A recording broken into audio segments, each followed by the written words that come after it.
This video is going to show you how you can still solo kill Kalli and farm up red border weapons. For those that just want to see that, then skip to the timestamps. Before I get into that though, I just want to remind people, if you're not subscribed, make sure you click that because there's a lot of people subscribing to the channel. We've had a huge boost. Thank you for that. But there's still a hell of a lot of you that aren't subscribed. Make sure that you hit subscribe because I'm doing my bit. You need to do your bit. So coming on to the loadouts and stuff. So last wish is the weekly featured raid. You can solo farm Kalli technically. The disclaimer is it's always better to farm in a team. 6 guardians will always beat 1. So don't give me that comment of, well, just farm on LFG. I'm telling you that you can also do this. But people are also interested in watching how you solo it as well. Okay, so that's what this video is about. So the last time I made this video, a lot of people complain about my Transcendent Blessings because I had too many. Because I had 5, that gives you 20. One Transcendent Blessing mod's 5% buff. 5 of them's 25. 25% is a sizable buff against this boss. And if you're a player that has none of them, you won't be able to replicate the same damage. So I was thinking today, what is the minimum damage requirement that you need to solo Kalli? And I've come to the conclusion that it's 1 Transcendent Blessing needed at least. If you try and do it with none, you're probably not going to do it. Or it's probably going to take you that long to master it that you should have just farmed up in a team the time that it took you to try and solo her with no Blessing mods at all. So I'm recommending that. If you're a newish player and you've got no Blessing mods at all, right, that you farm up 1. And anyone can do that because you can get 1 Transcendent Blessing per week. So assuming you haven't wasted this, you do the Gateway Between Worlds bounty, offering to the Oracle. You get a new bounty that offers you a Transcendent Blessing mod as a reward. You need to pop a tincture bottle for the bounty, and it'll give you some random thing that you need to do.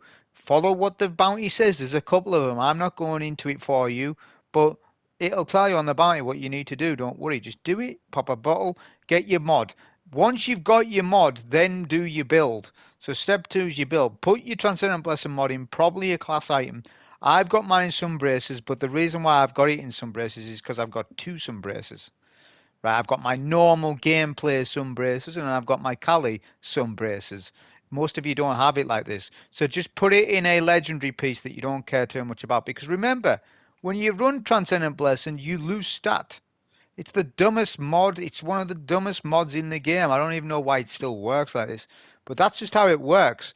So put your Transcendent Blessing in the class item mod. Build-wise, the mods that are important to you are triple momentum transfer. Yes, they do stack. You want to get that melee back as soon as possible. Double arc reserves, double arc weapon surge, and an elemental charge. It is critical you put elemental charge on. You need surge buffs. If you're going to do this with only 1 Transcendent Blessing, you need surge buffs in this. If you're rocking 5 Transcendent Blessings, then you don't need surges. Elemental time dilation for an increased duration on armor charge and double outreach for melee ability regen. You need to focus really on the Sunbracer build, right? So Weller Radiance, Phoenix Dive, Incinerator Snap, Solar Grenade, Aspects Heat Rises, Touch of Flame, Fragments. Now this is an important one. Ember of Searing creates Fire Sprites.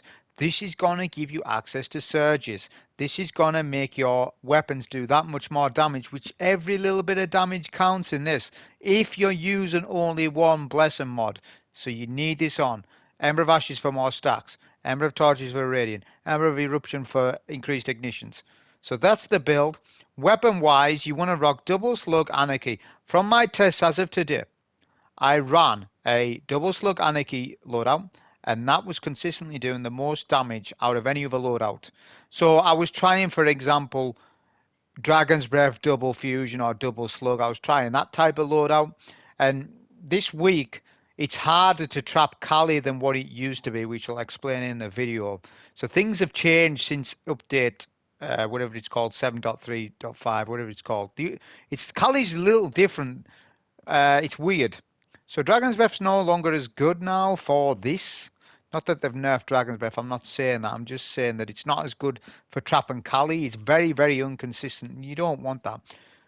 We also then tried something like Witherhoard, we cataclysmic 4 times the charm, and like a shotgun, and we've tried like rockets. I tried a load of different loadouts, if I'm being honest. It wasn't just this one, but we did. Witherhoard is very, very consistent at getting Kalli to be trapped. The problem with the Witherhoard strat is you don't do as much damage whilst you are grenading the boss, which that's your main damage phase. So it's better to do double slug for the final stand. It needs to be perfect almost, and then anarchy for when you're nading. Because two anarchy's going to do more damage than one with a hard shot every now and then. That's just how it is right now. So anarchy's going to be the best thing for you if you only have one blesser mod. If you have 5 blesser mods, then you can still run with a hard and you'll do it. Because I've got footage of me doing that as well. Don't use necrotic grips anymore like I used to. That trap doesn't work as well as it used to. The strategy now to trap Kalli is better for anarchy, especially with its buff that's happening, its reserve buff and all that sort of stuff. So that's my recommendations. If you don't have heritage, the other 2 slug shotguns in the kinetic slot that I can recommend are Fortissimo -11 or Super Cluster, which is actually craftable, and Super Cluster is okay.